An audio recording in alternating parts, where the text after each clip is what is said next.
Desde hace tiempo habíamos tenido la inquietud de dos cositas. La primera era que alguien hace tiempo había sugerido que por qué no hacíamos una asamblea de preguntas. No sé si se recuerdan. ¿Sí? Y la otra, el tema. Bueno, tenemos las dos el día de hoy, porque la primera no la habíamos llevado a cabo. El tema está listo y es un tema precioso, usted lo tiene ahí. Nunca antes, voy a decirlo así, en Josué se había platicado de la forma como se va a platicar.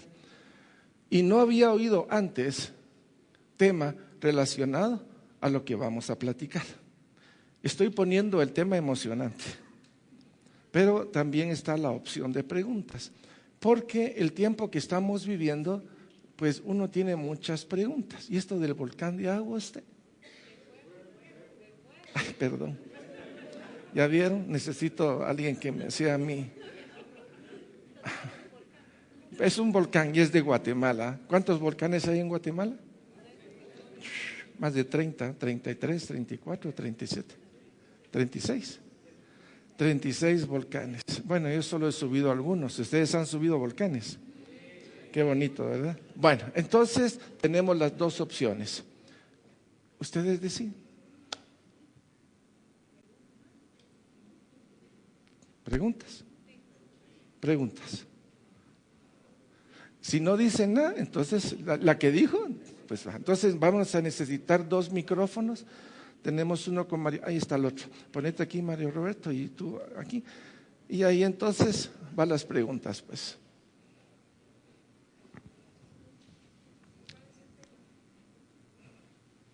Inquietudes del tiempo que estamos viviendo, porque hemos tocado muchos temas. Hemos tocado madera, heno y hojarasca. Hemos tocado Dios lo sabe todo, el tema de la semana pasada. Dios ya sabía la multiplicación de los panes. Dios está enterado de todo, entiende todo, etcétera, etcétera. Así es que, pues la idea es, si podemos responder las preguntas, bendito sea Dios. Si no, las archivamos y la próxima vez las respondemos. Y si no, entramos al tema. Mario. Buenos días, Ángel. Buenos días, Una pregunta. Ahí está bien, no te preocupes. Ahí te controlamos. Ángel, yo tengo una inquietud que quisiera que tú nos hablaras un poquito. El título del tema sería Dios y los desastres naturales. Ajá. ¿Cómo interviene Dios en esto? ¿Por qué? ¿Para qué? Y la otra sería ¿cómo? Apuntame las dos por aquello de que de repente ya se me vaya la segunda. Están relacionados. Okay. ¿Cómo le podemos llevar el evangelio a una persona que está en medio de un desastre natural o a alguien que recién acaba de pasar por un desastre natural? Okay. Gracias, Ángel. Vaya, Mario. Bueno, recordemos que antes de la caída del pecado, pues no había nada de esto, no está reportado. Se vivía en paz, se vivía en armonía, espíritu, alma y cuerpo, y el hombre alababa, bendecía y glorificaba a Dios. Producto del pecado, no solo cayó el hombre, toda la naturaleza cayó. Todo el cosmos ha caído, quiere decir, el cosmos está en desarmonía, así como el espíritu y el alma del cuerpo están en desarmonía. La naturaleza y todo, aunque está sujeto a Dios, hay leyes que Dios ha puesto en la naturaleza, como la ley de la gravedad. Yo sé que si brinco de aquí para allá, bueno, cuando era joven lo podía hacer bien. Ahorita si me tiro, pues yo diría que sí caería, pero no estoy seguro dónde rebotaría. Entonces, hay leyes que Dios ha puesto en la naturaleza, como la gravedad, el vapor del agua o el agua que sube, los estados líquido, gaseoso, sólido, y hay otra serie de estados que por la combinación de elementos de la naturaleza pueden cambiar. Entonces, la naturaleza está caída, el hombre está caído. Cuando el hombre está caído y comienza a hacer de las suyas, golpea la naturaleza. Cuando deforesta, digamos, bosques inmensos y tala, cambia el intercambio de lluvia, oxígeno y CO2 y entonces vienen sequías.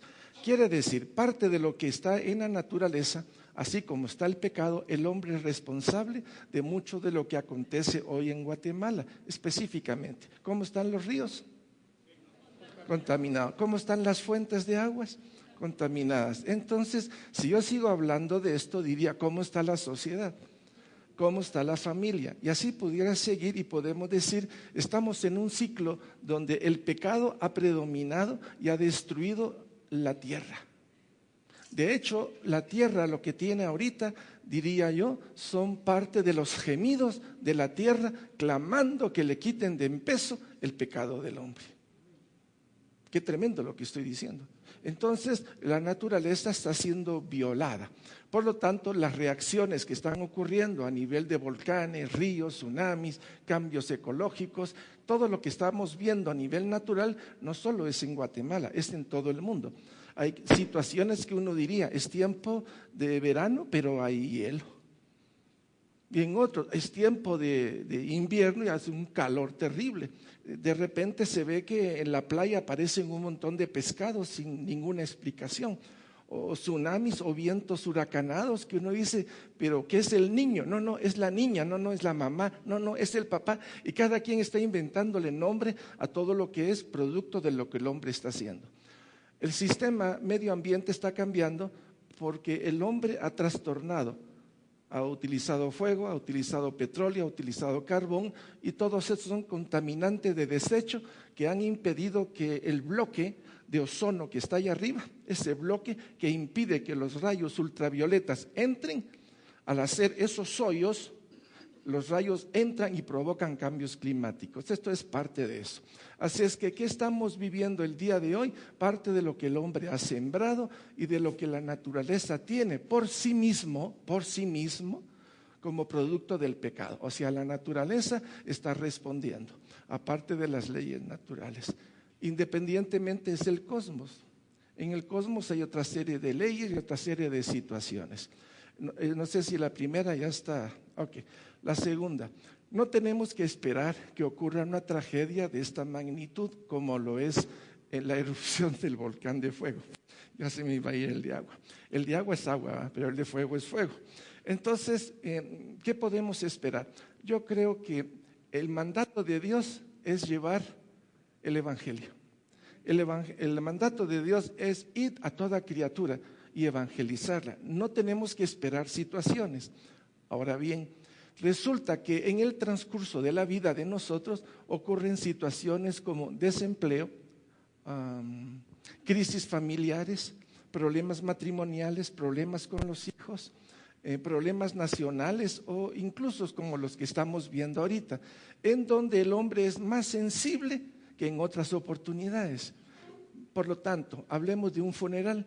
Cuando hay un funeral y la persona que habla tiene un buen gancho para llevarlos a los pies de Cristo, porque eso es el momento de reflexionar sobre la muerte. ¿Qué es la muerte? Dirían algunos. Bueno, la muerte es algo que ya desapareces del mapa y te vas y estás aniquilado, pero esa no es respuesta bíblica. La respuesta bíblica es que todos los que hemos creído en Jesús, aunque nos vayamos a la tumba, aunque vayamos a la muerte, no nos quedaremos ahí, sino que nos iremos con Él. El cristiano tiene una expectativa gloriosa después de la muerte. En pocas palabras, si aquí estamos bien con Jesucristo y estamos caminando en santidad, yo les aseguro y doy testimonio de que allá usted no tiene idea de la bendición que es estar en la presencia del Señor. Así es que la muerte tiene su aguijón, pero Cristo le quitó el aguijón. Cristo le quitó el poder que la muerte tenía, porque para nosotros la muerte es victoria. Entonces, aprovechar los velorios, aprovechar las situaciones de crisis matrimoniales o de crisis con los niños. Es un buen momento para llegar, porque cuando el dolor acorrala la mente o la aflicción acorrala el corazón, uno está muy sensible. Y la palabra bien puesta, el mensaje bien puesto, puede ser que esta persona se vuelva a Cristo. ¿Estamos? Ok, gracias, Mario.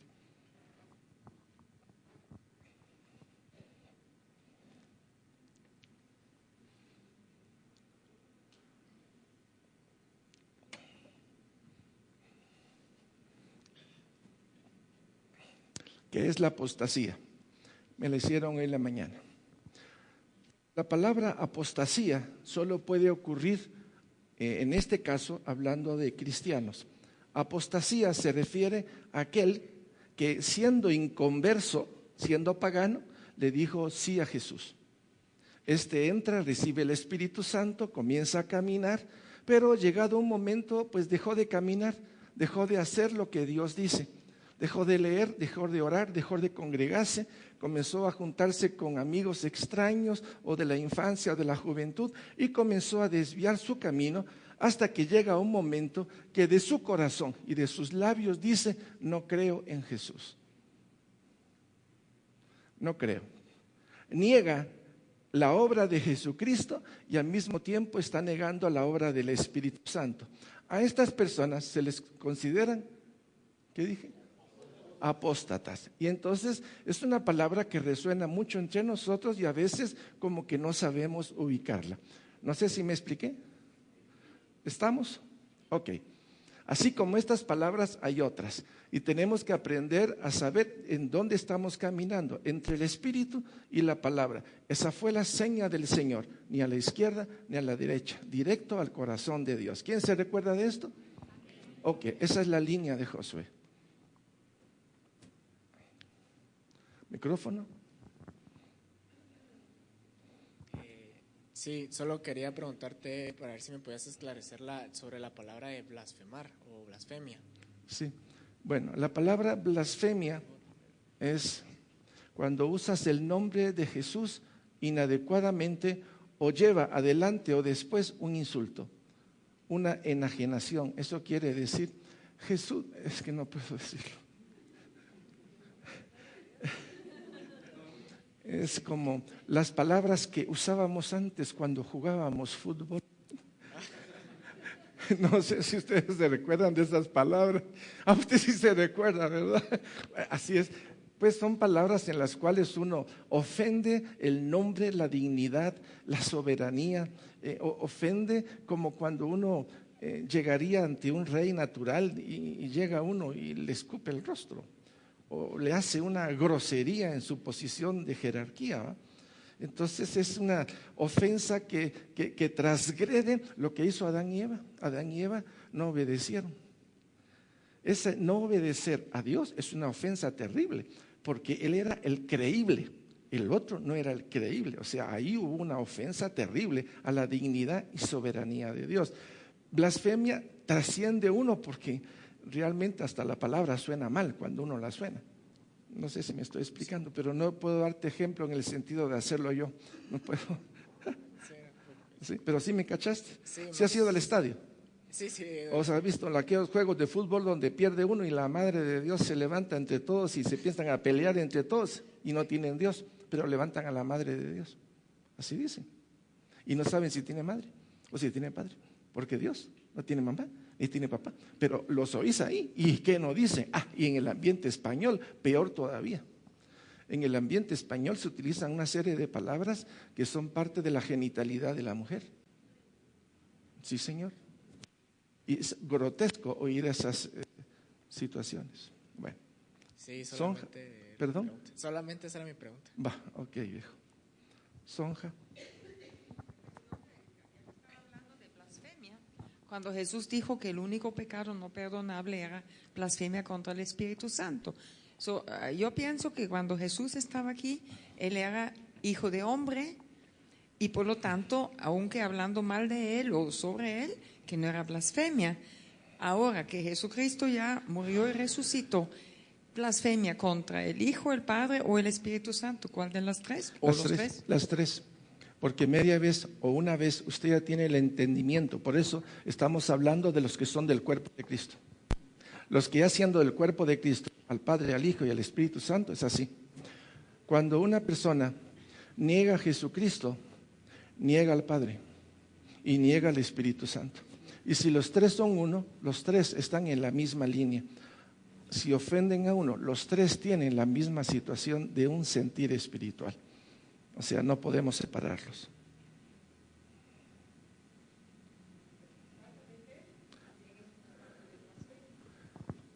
Yo creo que la falta de fe es relativa, porque recuérdense que hay tres tipos de fe.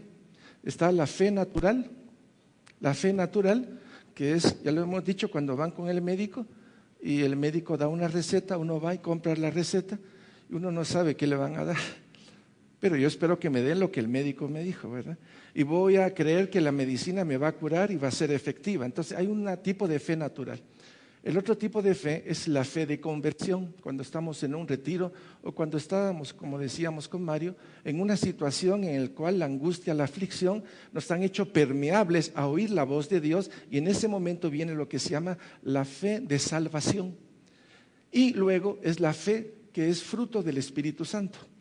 Al ir creciendo y haciendo lo que Dios dice, entrando en el camino de la verdad, siguiendo lo que Dios dice en todo sentido, nuestra fe va aumentando. Por ejemplo, ver milagros, ver sanidades, ver que hay salvación, ver que hay momentos en nuestra vida en la cual la angustia nos quiere matar, pero el auxilio de Dios viene.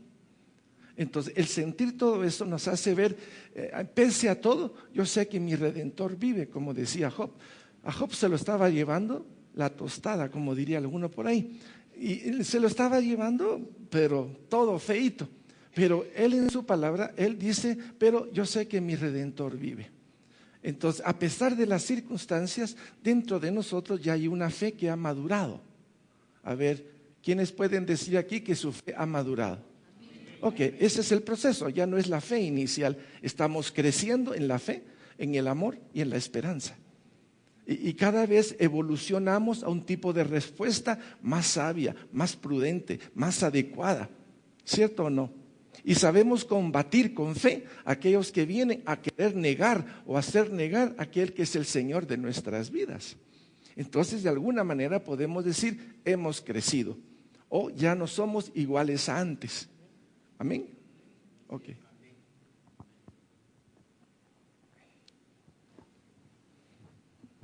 No sé si nos pueden ampliar un poquito más lo que hablaba Carol en la prédica pasada de que Jesús comió el antiguo pacto, creo que así era. Sí. Cuando se hizo cuando inició el nuevo. De acuerdo. Ustedes se recuerdan que Jesucristo, pues dicen que vino, hablan de fechas un poquito, o 3 años antes o 3 años después. Pensemos que vino 3 años después y que él comenzó su vida pública más o menos al año 30 y tuvo 3 años de vida pública. Quiere decir, comenzó a hablar del reino. Amén. Él vino a hablar del reino y al hablar del reino estaba hablando del reino del arrepentimiento. O sea, arrepiéntete para entrar al reino de Dios. Jesucristo estuvo 3 años y medio. Otros dicen que 3 años, no importa. Aquí el punto es que celebró 3 cenas de Pascua. El pueblo judío celebra 7 fiestas en el transcurso del año. Son 3 invitaciones que el Señor hace a su pueblo y le dice, vengan ustedes a mi fiesta. Es la fiesta de Dios, no es la fiesta del pueblo judío. A ver, repita conmigo. Son fiestas de Dios. Y las fiestas de Dios quiere decir que el que invita es Él. Y el que tiene el banquete es Él. El banquete es de Él. Por ejemplo, la primera fiesta es en el mes de Nisan y se celebran 3 fiestas: Pascua, panes sin levaduras y primicias. ¿Estamos? Y cada año en el ciclo agrícola, en este mes, celebran. Perfecto. En el 5.º mes, que es más o menos en mayo, se llama las fiestas de las semanas o fiesta de la cosecha, que para nosotros viene a ser Pentecostés. ¿Estamos? Y después en el mes de Tishri, que es entre septiembre y octubre, están otras 3 fiestas, que es Yom Teruah, que es trompetas, luego es Yom Kippur, que es el sacrificio por el pecado, y por último se llama la fiesta de las Sukkot o de las enramadas, que son 4 tipos de ramas que se ponen sobre el techo. Cada rama tiene una explicación especial y donde todos se quedan a dormir, y cuando uno duerme, como es techo de 5 estrellas, usted puede ver las estrellas. Mírate las estrellas. Entonces son 3 fiestas. Quiere decir que Jesucristo durante estos 3 años celebró las 3 fiestas. Pero en Pascuas hay algo muy especial, porque Pascua es cuando Dios liberó al pueblo de Egipto, al pueblo de Dios de Egipto. Y les dijo, en el mes de Nisan, en el día 10, van a recoger un corderito. Uno perfecto, sin mancha, precioso. Y lo van a tener 4 días para que esté conviviendo con la familia. A ver, ¿quién de ustedes no se familiariza y quiere a un pollito que compra por primera vez? Hasta uno lo cuida y lo mete, hasta lo asfixia uno. O un gatito. Un cordero es muy similar en el pueblo de Israel. Entonces vieron el cordero y un cordero precioso. Cada familia tenía un cordero así, hermoso. Pero sabían que tenían que sacrificarlo. De alguna manera ellos aman sus ovejas. Ellos no matan las ovejas o los corderos así por así. Los aman. Son parte de su familia y lo defiende, como dice David. ¡Ay! Si hay un animal viene y agarra un animal, yo voy y me pongo. Quiere decir, da su vida por las ovejas. La similitud del Antiguo Testamento con el precioso pasaje de Jesucristo, el pastor eterno. ¿Cierto? Entonces, esa fecha quiere decir, murió un animalito, la sangre la pusieron en el dintel de la puerta para que la muerte no pudiera entrar. ¿Sí o no? Perfecto. Entonces tenemos el Antiguo Testamento, tenemos la sangre animal, tenemos que los papás en ese entonces eran los caudillos que ponían la sangre sobre el dintel de la puerta. ¿Estamos? Perfecto. Jesucristo celebró en 2 oportunidades, celebró así tal como estaba. Pero la última vez, Él sabía que su tiempo ya estaba, que era parte del tema. Era parte del tema. Usted si va ahorita a Juan capítulo 13, por favor, alguien que vaya a Juan 13, 1 y 2, y es parte del tema, lo que son las cosas, ¿verdad?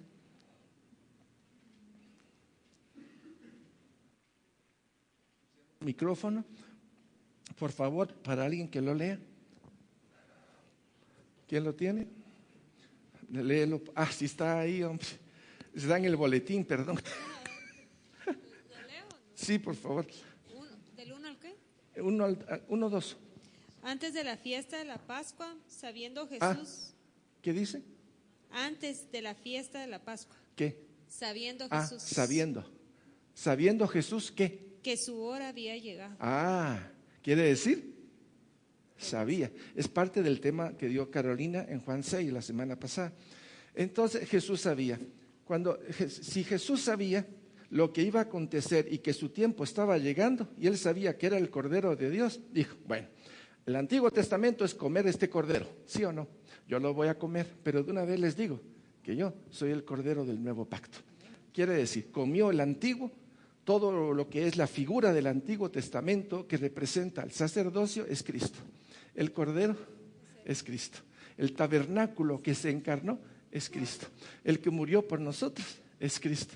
Las fiestas de Israel, del Señor en Israel, es Cristo en nosotros.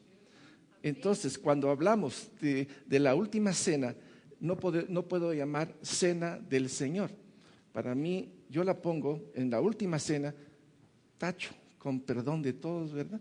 Pongo así y pongo con negrilla, cena del pacto, del nuevo pacto.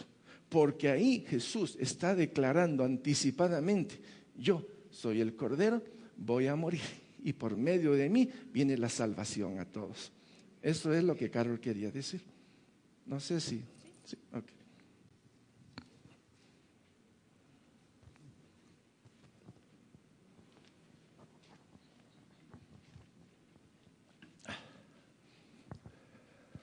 Francisco. Mi hermano, yo he escuchado algunas declaraciones que realmente no de pastores, y yo creo que los que vimos en alguna medida las noticias del acontecimiento del volcán, escuché a una persona que decía, este es un llamado de Dios al arrepentimiento, y comparto la forma en que la persona lo pudo apreciar. Una declaración valiente, pero que crea o puede crear una confusión y traer una idea de una figura de un Dios que no es el verdadero Dios. También escuchaba a un pastor, realmente no me interesé de conocer detalles, solamente escuché parte de eso, que de una forma violenta, grosera, decía a los guatemaltecos adúlteros, cochinos, unas expresiones pero verdaderamente groseras, que me hacen cuestionarme si realmente están o no están siendo movidos por el Espíritu. Pero lo que quiero llegar es que realmente nuestros pensamientos son tan limitados, nuestra forma de apreciar puede ser tan equivocada que nos apartamos de lo que Dios realmente quiere trasladarnos. Y precisamente yo tenía en mi corazón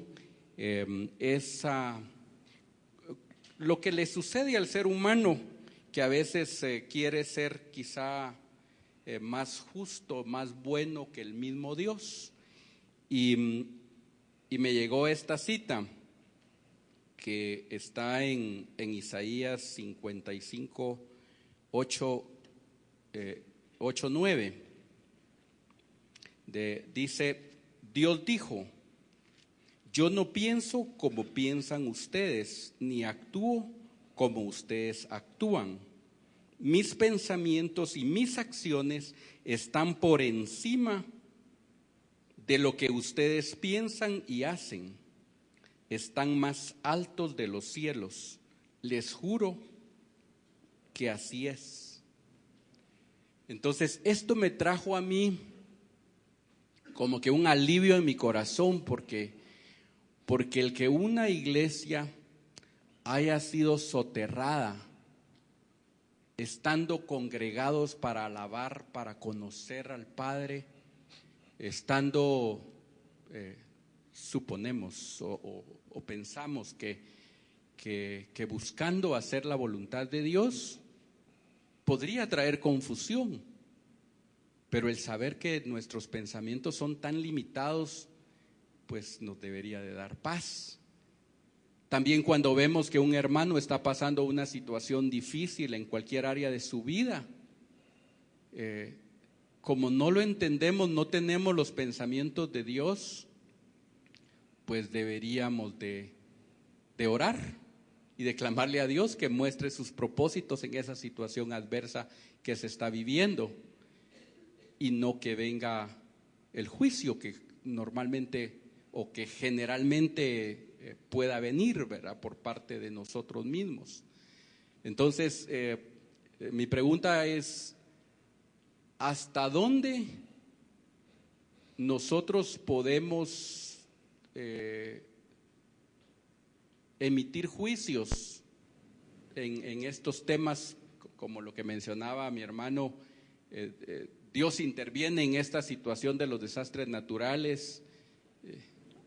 ¿Hasta dónde como siervos, como hijos de Dios nos compete emitir juicios? Creo que es muy temerario hacer juicios de esa índole a cualquier cristiano, a excepción de si es profeta de Dios. Si es profeta de Dios, comencemos a temblar, pero a temblar de alabanza, de gratitud a Dios. Hay mucha gente que va a parecer que aquí es Cristo, allá está Cristo, ¿se recuerda? Y van a aparecer muchas personas que van a alarmar y van a provocar situaciones que uno lo puede desbalancear. La primera condición que yo veo, primero, es no hacer juicio. Si usted no es profeta de Dios, si no es profeta de Dios, mejor cállese. Por favor, repita la palabra cállese. Dígale a su vecino, cállese. Dígale a Josué, Josué, cállese. Si no somos profetas de Dios, por favor, cállese la boca. Y mucho menos insulte y ofenda a un pueblo del cual él no sabe.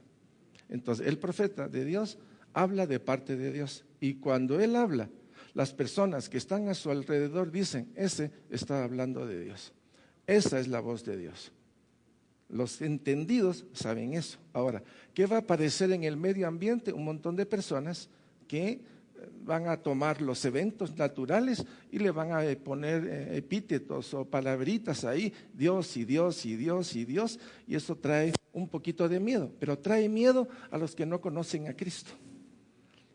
Y a los ignorantes, cristianos, que sin tener mayor información se pueden dejar llevar por estos cataclismas, ¿no? Entonces entran en flato.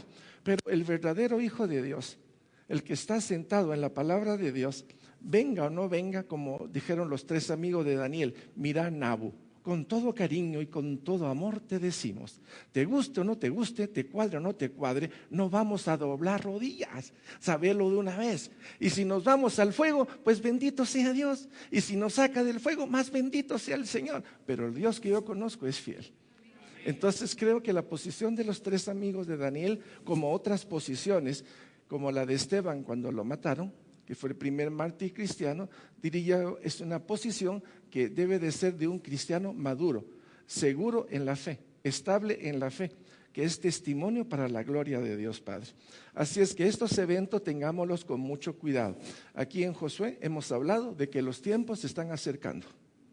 ¿Y qué hemos dicho? Hemos invitado a todos a hacer reflexión en su vida, a ponerse a cuentas con Dios, no por decir que el evento viene, sino porque naturalmente, espiritualmente, ese es el mandato de Dios. No porque venga el evento, sino porque Él nos ha mandado a vivir en santidad. Y vivir en santidad es el requisito, porque sin santidad no vamos a ver a Dios. Entonces, todos estos elementos tenemos que verlo despacito. Por eso yo soy muy de la opinión, oiga, primero asista a la iglesia. Segundo, vaya a los seminarios que hemos planteado, como fue el Atalaya 1.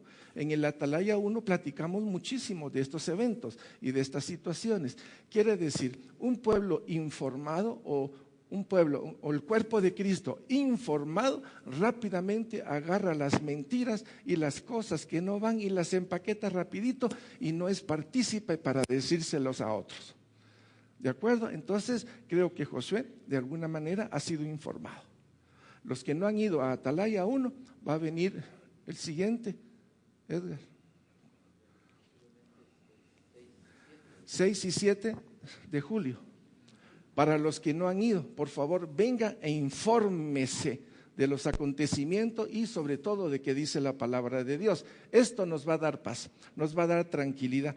Y esto nos va a hacer caminar como un cuerpo de Cristo informado y no por lo que diga uno o diga otro. Hay muchas voces en el ambiente y voces que son a veces de contradicción. ¿Me estoy explicando? Ok, no sé si te aclaré tú. ¿Sí?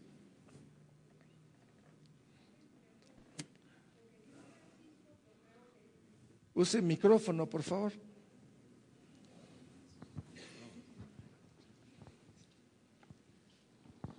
Perdón, lo que dijo Francisco, yo creo cuando hay cosas naturales, Él es Dios y Él hace su voluntad. Si yo estoy en el tsunami o no estoy, esto no le quita el poder al Señor. Pero cuando vienen, digamos, predicadores o profetas que no están conforme a la palabra, yo sí tengo que juzgarlos y tengo que decir cuál es la verdad. ¿Así es o no es así? Creo que un cristiano bien informado o bien atento a las cosas iría primero a hablar con los ministros de su iglesia. Creo que no estamos llamados nosotros como creyentes a hacer ese, por muchas razones. Yo sugiero que siempre respetemos la autoridad y que cuando venga eso, pues se entere al ministro de la iglesia, al pastor de la iglesia, al apóstol de la iglesia y que se discierna. Y luego de discernir, la iglesia puede emitir o no un documento o algo, o la Alianza Evangélica o cualquier grupo puede hacerlo. Por ejemplo, la Asociación de Pastores a la cual nosotros pertenecemos. Vemos eso y podemos sacar un manuscrito o quedamos solo con que se informe dentro de la congregación. Porque si se informa fuera de la congregación puede ser más el daño que hacemos por decir algo que no conviene, ¿de acuerdo? A resguardar eso y guardarlo entre nosotros como otra enseñanza falsa o otra enseñanza que viene por ahí. Lo importante es no caer y menos divulgarlo. Más importante es discernirlo. ¿Estamos? Mauricio. Sí. Lo que pasó, lo que acaba de pasar estas semanas, pues fue tremendo, ¿no? Yo creo de que sí es bueno trabajar en prevención. El Señor nos da conocimiento para prevenir. Ahorita que empezamos, a mí me pareció maravilloso estas puertas, porque estamos previniendo un desastre. Antes estábamos con unas puertas que… Solo Sansón la abría. Aquí un sismo o algo, todo el mundo ahí apretado y viendo cómo sale o por atrás. Entonces hay que prevenir todo esto. La gente que vive alrededor del volcán, lastimosamente, a veces hay mucha pobreza en nuestro país, hay pobreza. Y la gente que estaba ahí es la que tiene necesidad de estar ahí, ¿verdad? Tal vez no te voy a contradecir, solo te voy a decir, Guatemala no es pobre. La hemos hecho pobre. Exacto. La hemos hecho Exacto. pobre. Pobre siempre va a haber, yo lo sé. Pero cuando un sistema de gobierno honra a Dios, cuando un sistema de gobierno le da a Dios el primer lugar, Exacto. el pueblo no puede estar como está. Entonces ha habido fallas, diría yo, no solo a nivel de gobierno, sino a nivel de iglesia. Ha sido a nivel general, todos de alguna manera somos en alguna medida corresponsables, pero más a aquellos a quienes se les dio el poder para gobernar y evitar estas tragedias, ¿verdad? Entonces, este era mi punto, pues qué bueno de que los cristianos podamos tener esa conciencia, estar en el Señor y ver esas prevenciones, ¿verdad? Así es. Carla. Qué poquitas, son 2 o 3. Perdón, allá está Luis Pedro. No, es que estaban hablando como de todo lo que sucedió recientemente y mi pregunta es, digamos, como iglesia, ¿cuál dirías tú que debería ser nuestra postura? Ok, nosotros hemos visto ya por experiencia y en lo personal como médico y por haber trabajado en el área rural, es que primeramente Guatemala no está preparado para nada. Hay un accidente de 5 carros, es un relajo, porque algunos se lo iban para Palín, otro para Escuintla y otro para Guatemala, llega un avión y se lleva a otro. No tenemos un sistema organizado primeramente. Como conocemos eso, nos hemos dado cuenta de que cuando hay una emergencia, hay un despertar de conciencia increíble y hay una sobresaturación de agua, de ropa y de un montón de cosas. Si ustedes van ahorita al aeroclub o si van a los lugares donde hay acopio, están saturados, llenísimos. Entonces no tenemos un plan, digámoslo, adecuado para hacer llegar las cosas allá. Entonces se pierde mucho. Entonces, ¿qué es lo que hemos hecho? Nosotros hemos esperado, por ejemplo, hay una parte de atención en la cual podemos enviar, pero hay una parte de atención en la cual nos quedamos atrás y permitimos que todo esto que se va a dar, agua y todo, pues llegue a su momento, pero después se van a presentar otra serie de cosas que ya no cubren. Entonces, ustedes dirán qué inteligentes somos, ¿verdad? A ver, digan, Josué es inteligente.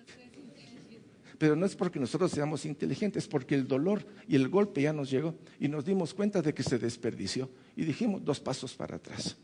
Entonces ya tenemos dinero, ya tenemos ciertas cosas, se van a presentar cosas en los próximos días y se va a oír como pasó con el Cambrai. ¿Se recuerdan? Ahí se quedó. Entonces estamos viendo qué es lo que se va a presentar y para eso tenemos 3 grupos organizados. El primero está a mando de Carolina, que va a estar en comunicación con Ivonne, con el aeroclub, para ver todo lo que venga, que lo podamos enviar por allá.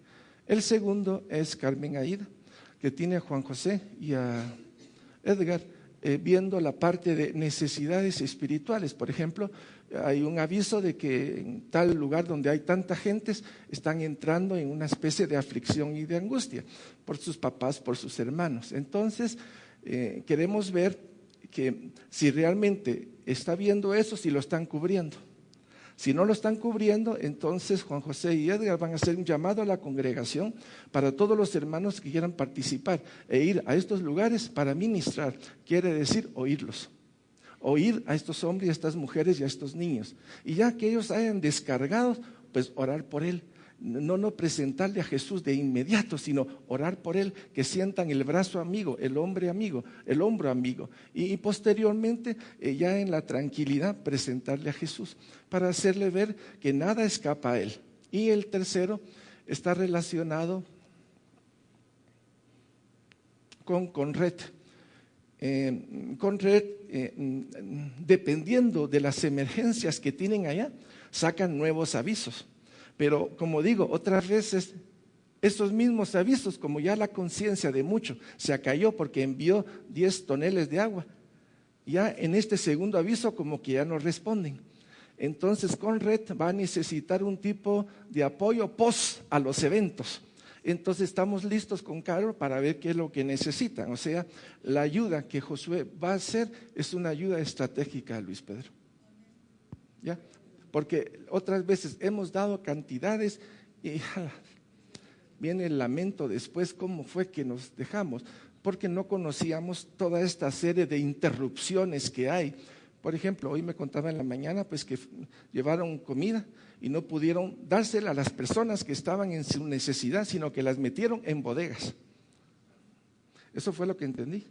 Entonces quiere decir, estas personas se sintieron frustradas porque no llegaron a donde ellos querían llegar, sino que los obligaron a ponerlo en una bodega. Entonces son elementos que como no sabemos manejar, perfecto, que lo manejen ellos en este momento de crisis y nosotros entraremos en otro momento a hacerlo. A excepción de que haya otra mejor idea, pues vamos a seguir esta línea. Luis Pedro. Sí.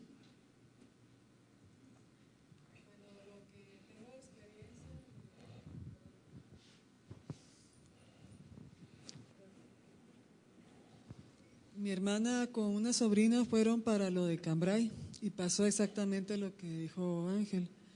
Lamentablemente la gente se llenó de, todos nos llenamos de entusiasmo por darle y un montón de comida se pudrió porque acumularon tanto y todos estaban tan ocupados en atender a la gente que no pusieron como una logística para que no se fuera perdiendo la comida porque había mucha comida que era ya preparada.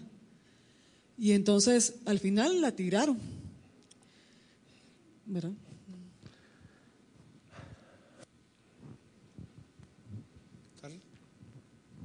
Dale, Julito. Sí.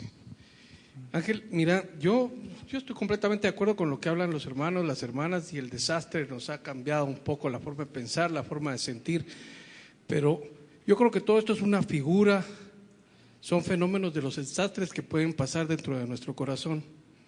Y si no agarramos la lección, vos hablaste de una sobresaturación, hay alabanza, ponemos el radio en nuestro carro y hay alabanza, sabemos las canciones, hay palabra, 5 o 6 versiones, cada quien en sus teléfonos, en sus iPads, en libros, pero hace falta algo más.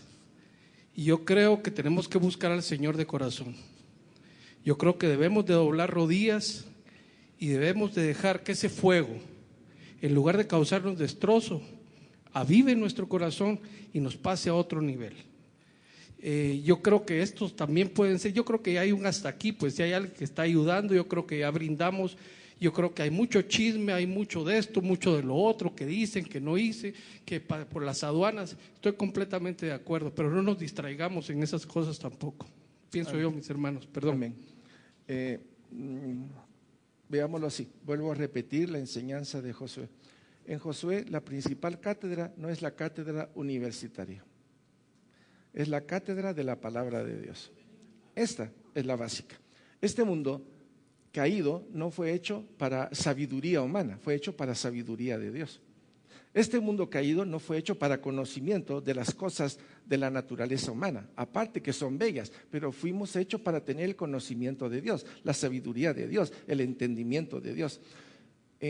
Conservar la línea de lo que Dios quiere es algo que provoca dolor y malestar en muchos de los cristianos, porque la enseñanza básica del Evangelio no es vivir por la naturaleza de vivir, sino que el Evangelio es morir a esa naturaleza humana para vivir en el Espíritu conforme Dios quiere.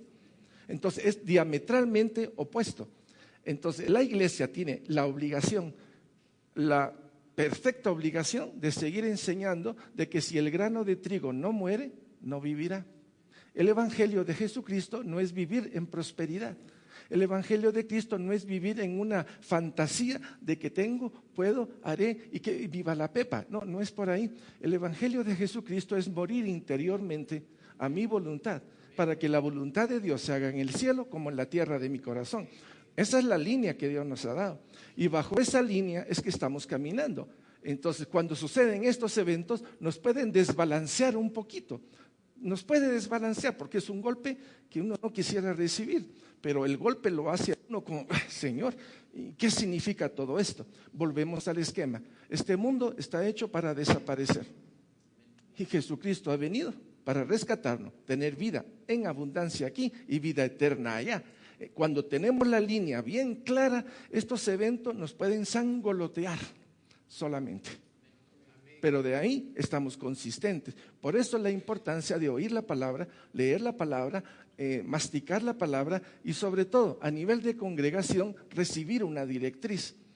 Recibir una directriz. Es tiempo apocalíptico, nos estamos aproximando. ¿Faltan algunas cosas por ocurrir? Sí, tanto del antiguo como del nuevo. Hay profecías que no se han cumplido y que están próximas y que va a ocurrir en Medio Oriente. Y sabemos por dónde va a venir, pero el tiempo no lo tenemos nosotros, sino que el tiempo sigue manejado por Dios.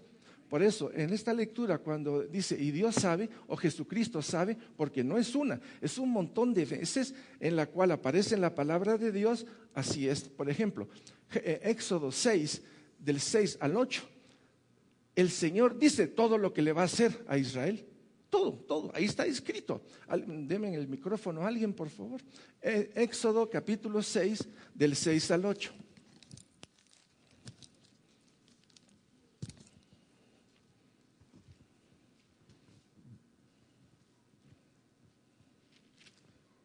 Ok, aquí lo tengo. Éxodo 6 dice, por favor, si lo pueden tomar todos para que estemos en la lectura y se den cuenta de la importancia de entender que para Dios todo esto es historia. Él ya lo sabe. Él ya lo sabe. Y como Él ya lo sabe, imagínense, estamos en Éxodo 6, en donde todavía el pueblo no había sido ni siquiera liberado. Y dice así, por tanto, le está hablando a Moisés, dirás a los hijos de Israel, yo soy el Señor, y yo os sacaré de debajo de las tareas pesadas de Egipto. ¿Esto qué es? ¿Qué era para los judíos en ese momento? No, en ese momento era una profecía, yo los voy a sacar. O sea que no los había sacado. Quiere decir, es una profecía previa a que ocurriera que iban a ser libres. Y dice, y yo os sacaré de debajo de las pesadas tareas de Egipto y os libraré de su servidumbre. Quiere decir, la profecía está hablando en ese momento de que eso voy a hacer yo, ¿o no? ¿Me están siguiendo? Y luego dice, y os redimiré con brazo extendido y con juicios grandes. Luego, y os tomaré por mi pueblo, todavía no era, pero voy a tomarlos como mi pueblo y seré vuestro Dios. Todo lo que está hablando del 6 al 8 es pura profecía. No se había cumplido. Y Moisés tenía que ir con su pueblo y les decía, imagínense ahorita, ustedes son el pueblo de Israel. Entonces vengo y les digo, miren, fíjense que el Señor me dijo que el Señor nos va a librar. ¿Sí? Nos va a sacar de la esclavitud y nos va a llevar a una tierra prometida. Fíjense usted, estoy hablando proféticamente. Así habló Moisés a ese pueblo. La pregunta es, ¿se cumplió? Se cumplió. Por ejemplo, también aquí en el capítulo 13 dice que y yo sé quién es el que me va a entregar. ¿A quién se refería? A Judas. O sea, vamos a encontrar en las Escrituras muchas veces que el Señor dice y el Señor sabía. Esa palabra de y sabía, por ejemplo, en Juan 13:3 otra vez vuelve a decir y sabía. Y en el versículo 11, otra vez vuelve a decir, y sabía, por favor, saquen la palabra. Veamos todo lo que está ahí. Juan 13:3, y dice, sabiendo Jesús que el Padre le había dado todas las cosas, ¿sabía o no sabía? Sabía. Vámonos al versículo 11. Porque sabía quién le iba. ¿Ya tienen la palabra o no? A ver, búsquenme por favor Juan 13:11, porque sabía quién le iba a entregar, por eso dijo, no estáis limpios todos. ¿Se da cuenta la importancia? ¿Sabe Jesús en el tiempo, o sabía Jesús en el tiempo en que estuvo aquí? Las cosas las sabía perfectamente. El consumado es, él sabía todo esto. Ahora lo tenía que ir dando poquito a poquito. Nosotros estamos en el tiempo de la iglesia, y en el tiempo de la iglesia es el tiempo del Espíritu Santo. Y el Espíritu Santo no se va a salir de la palabra. No se va a salir. Si Él va a hablar algo, va a hablar de la palabra y va a hablar de lo que Jesucristo hizo y de la forma de glorificar al Padre. Entonces, de alguna manera, lo que estamos tocando hoy es para hacernos ver, no temblemos ante el tiempo, no temblemos ante lo que pueda venir, porque el Señor ya sabe. A mí lo que me toca es creer en lo que Él ya sabe. Creo en mi Redentor, creo en el Señor, y no se va a mover un cabello de mi cabeza sin que Él lo permita. ¿Vamos bien? Pueblo de Dios. Estoy viendo algunas caritas preocupadas. Tal vez es tiempo de conversión, digo. Tal vez de arrepentimiento. Hay que ir al retiro. Bien. ¿Alguna pregunta más?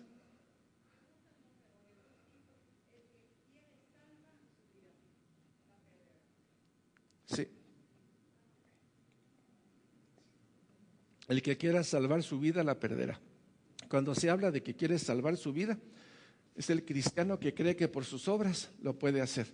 La iglesia no salva. No se trata de obras, no se trata de alabanza. Aunque todo eso es parte, el punto es que si no muero a mi voluntad aquí, no moriré en ningún otro lado. ¿Me estoy explicando? Lo que quería comentarles, tal vez algo que mencionó Francisco, es que yo tuve la oportunidad de ir a Parramos hace unos días. Eso está cerca de las faldas también del volcán, y cayó mucha arena. Y conforme entraba se sentía este sentimiento como de luto, ¿verdad? De dolor. Y yo le preguntaba al Señor, ¿qué es eso?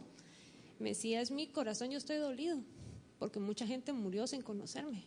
Él se sentía como un cementerio, el ambiente desde que entré a ese sector. Bueno, entonces en el corazón del Señor hay mucho dolor, porque murió mucha gente sin Él. Sí, vuelvo a un punto esencial. En los planes eternos de Dios, si vamos a Apocalipsis 13:8, vemos que el Señor se inmoló antes de la fundación del tiempo para que nadie se pierda. Se inmoló antes vino para inmolarse aquí para que nadie se pierda.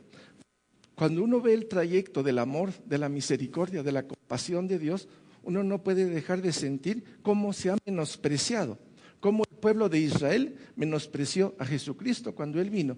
Porque Él vino a los suyos y no lo recibieron. Pueblo de Dios. ¿Sí? Y posteriormente otros no reciben a Jesús.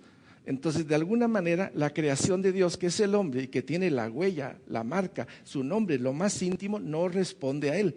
Y aquí la única manera de poder sentir esas fibras neurálgicas cuando uno tiene un hijo y tiene 17 o 18 años y este hijo comienza a tomar decisiones que van en contra de su propia vida. Oiga lo que estoy diciendo. Toma decisiones en contra de su propia vida. ¿Qué no siente un papá? ¿Qué no siente una mamá cuando ve que su hijo se quiere matar? Porque no le encuentra sentido a la vida. O que su hijo por tal motivo, tal cosa, se quiere suicidar o quiere hacer una locura. A ver, ¿cómo se sentiría usted? Primero, el oírlo es terrible. Y segundo, si ocurre,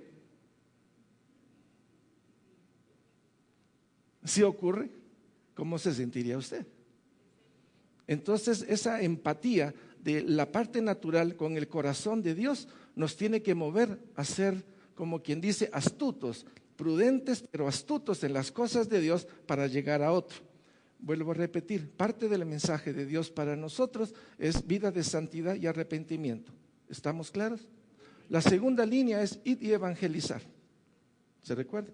Y la tercera línea es dar de lo que podemos a otros que están pobres o en la cárcel o en miseria o están en hospitales, lo que es Mateo 25:31. En pocas palabras, diría yo, en esta recta final, Dios nos está diciendo cómo ahorrar combustible y cómo ser eficientes, llevando una vida que honre a Dios, que glorifique a Dios. Pueblo de Dios, ¿estamos?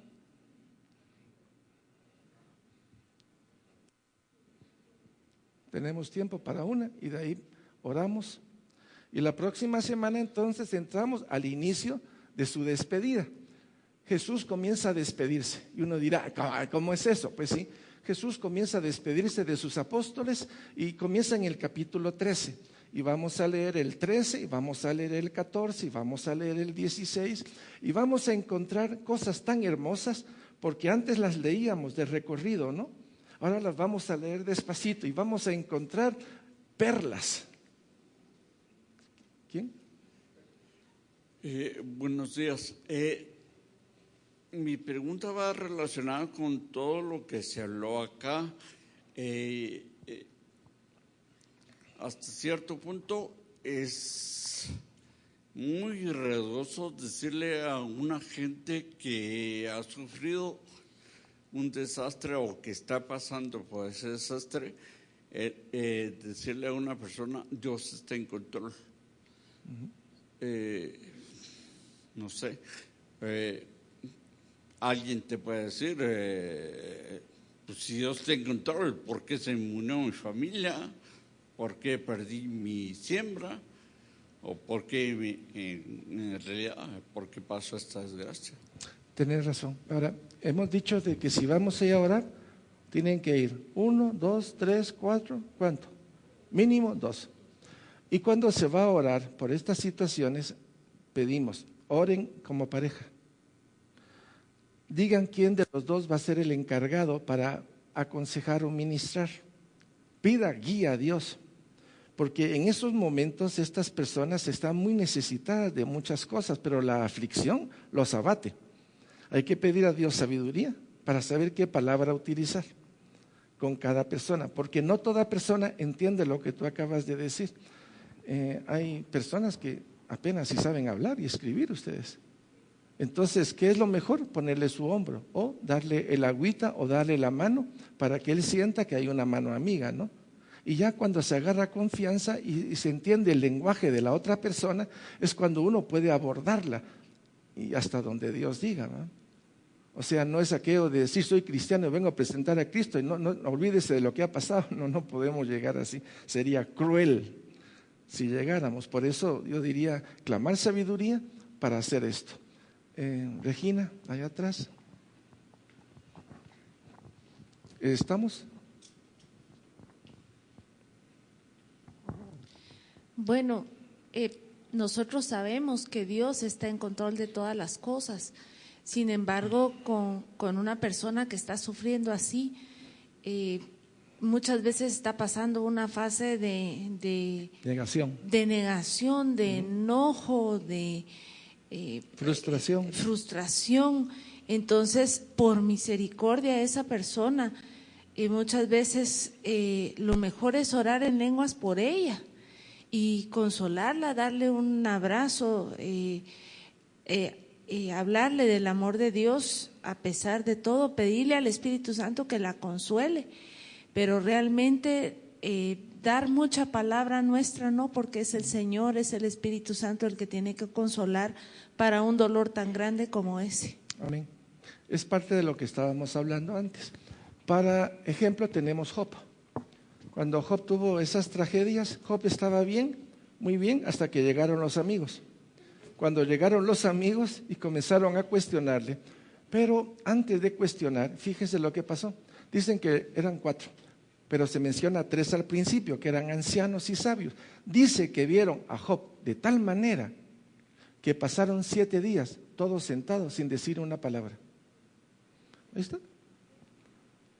7 días de la aflicción que vieron en la cara de Job. Estaba mudado su rostro. Y los amigos llegaron y ninguno habló. Y todos se sentaron. 7 días. Y de ahí Job comenzó a hablar. Entonces vemos que la aflicción del espíritu hay diferentes maneras de tratarla. Por eso necesitamos ir de 2 en 2. Por eso el grupo que va a comandar Carmen Aida con el grupo de Juan José y de Edgar tienen que ser sabios en saber qué pasó, cuáles son las necesidades para ser sensibles a lo que está pasando y no arrasar porque somos topados. Sería un acto de un poquito de fuera de foco, ¿eh? ¿Estamos?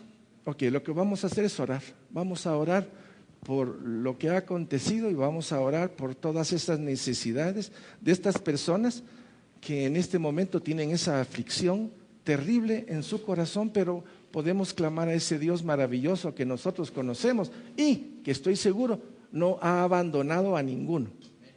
De eso estoy seguro. De alguna manera Él ha asistido o ha puesto su mano o ha ministrado, pero qué hermoso es que también la iglesia responda. Padre, en el nombre de Jesús, en el precioso nombre de Jesús, levantamos nuestra voz hacia ti y te pedimos que nos cubras con tu sangre bendita.